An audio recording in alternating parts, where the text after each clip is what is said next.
Allah kata sesungguhnya orang-orang yang menentang Allah dan juga Rasul. Siapakah yang Allah masukkan dalam ayat ini? Dalam ayat ini masukkan ialah kaum munafik. Mereka menentang Allah dan juga Rasul. Adakah mereka menentang secara terang-terangan? Tidak. Kerana kaum munafik ini, mereka memang menzahirkan iman dan menyembunyikan kufur.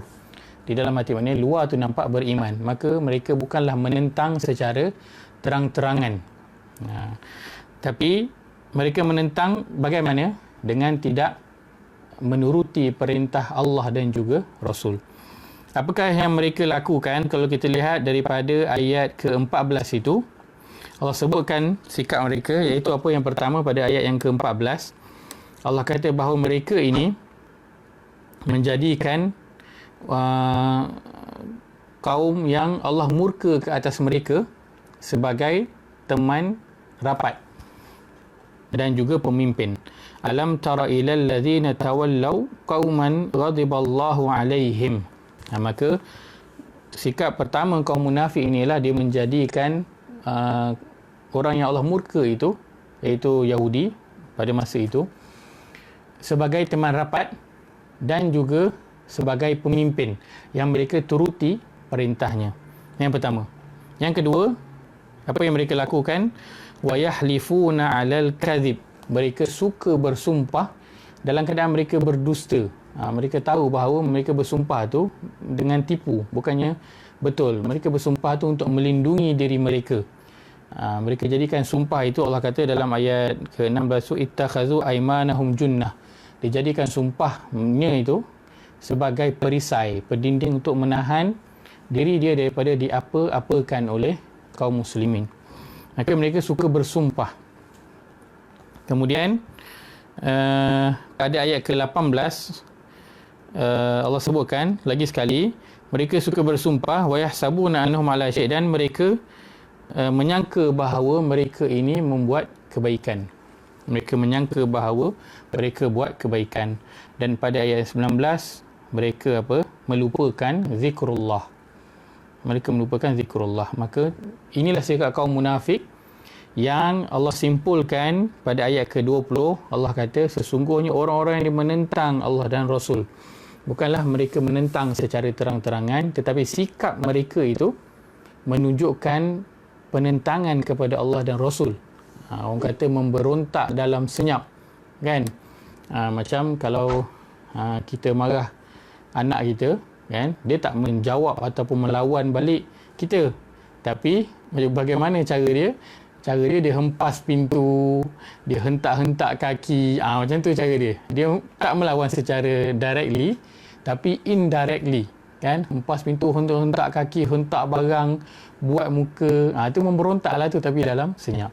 Macam tu juga kaum munafik ini. Mereka menentang Allah dan Rasul, tapi bukan secara terang-terangan, tapi secara senyap, dengan mereka tidak mengikut perintah Allah dan juga Rasul.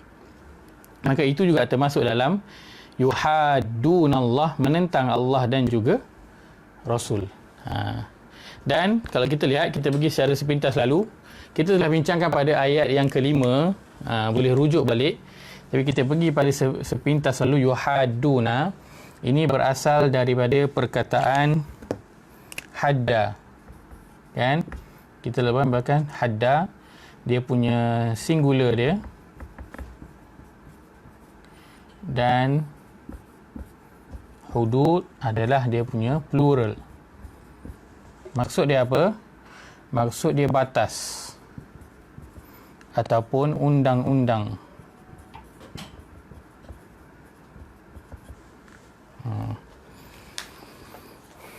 Sesungguhnya orang-orang yang dia melanggar ataupun melampaui batas yang telah Allah tetapkan, itu maksud yuhadduna. Maka dalam menceritakan tentang menentang perintah Allah ini, ada 4 makna yang terkandung di dalamnya. Yang pertamanya ialah apa?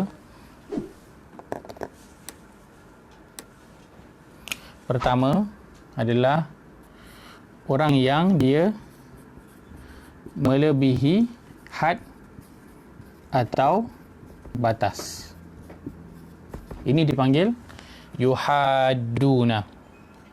Yang kedua, orang yang dia tidak mengikut perintah, maka ia juga dikategorikan sebagai yuhadduna, menentang Allah. Yang ketiga, memilih perintah lain selain daripada perintah Allah. Yang keempat, memandang remeh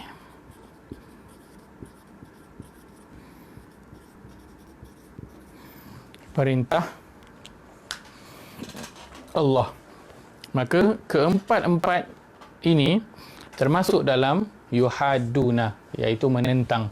Kalau seorang itu dia melebihi had atau batas yang telah Allah tetapkan, seperti Allah suruh buat sesuatu yang dan Allah telah tentukan caranya dan bagaimana hendak membuatnya, lalu manusia buat selain daripada itu, melebihi had yang telah Allah tetapkan. Contoh mudahnya, kalau lelaki nak poligami 4, tapi dia pergi kahwin sampai 5 sampai 6, maka dia telah melebihi had ataupun batas yang telah Allah tetapkan. Kemudian yang kedua, tidak mengikut perintah. Solat, tak solat. Suruh puasa, tak puasa. Suruh baca dan faham Al-Quran, dia tak baca dan tidak cuba untuk memahami Al-Quran. Yang ketiga, dia memilih perintah lain. Kan? Kita telah sebutkan contohnya Allah suruh berhukum dengan hukum Allah. Allah suruh membahagikan harta pusaka mengikut faraid. Tapi dia tak nak ikut faraid.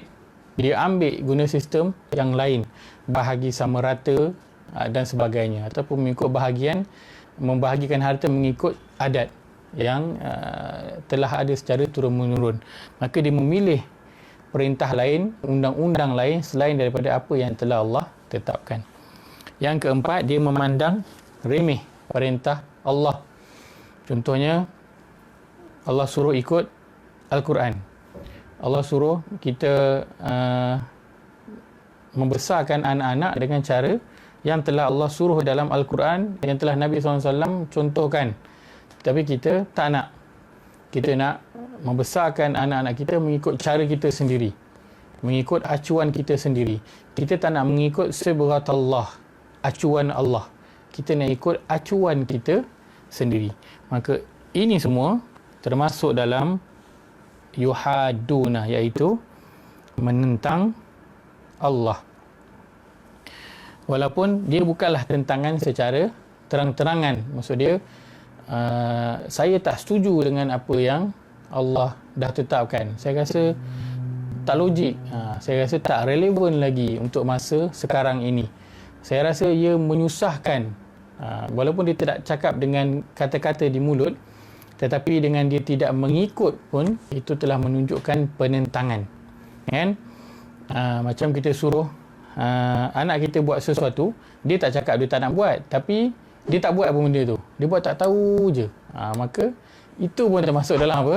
Dia menentang. Seolah dia menentang kita, tak nak dengar cakap. Walaupun dia tak adalah cakap tak nak buat. Tak. Tapi dia cuma diam, dia buat tak tahu je. Itu pun masuk juga dalam menentang ataupun melawan.